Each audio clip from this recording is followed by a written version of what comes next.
my main focus point today concerns an important question as we seems like always have the implementation of tariffs on the horizon, though they continually get kicked down the road.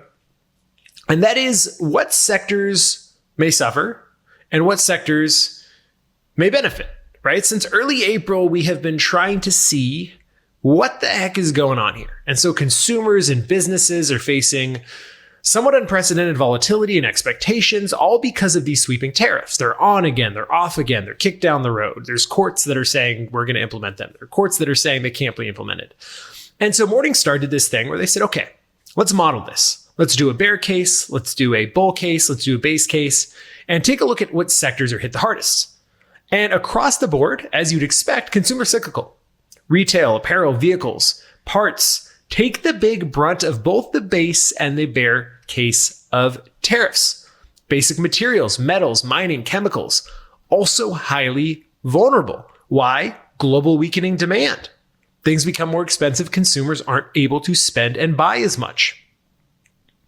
So the most negatively affected sectors are retail, vehicle and parts, asset management, chemicals, metals, minings, and apparel.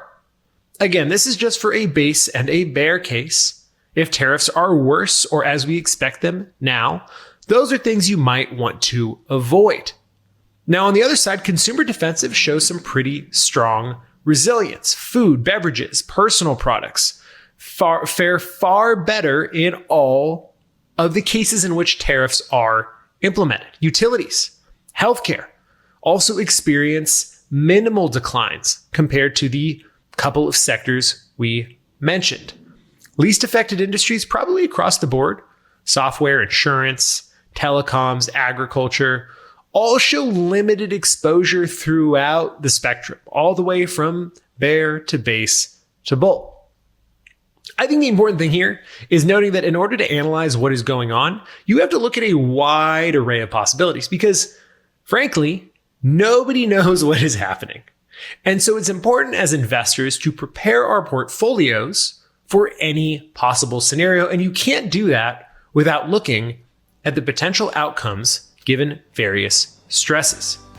The key thing here is be selective, maybe tilt towards those defensive sectors, those quality names, companies with moats, companies with pricing power, companies with strong balance sheets, and remain cautious.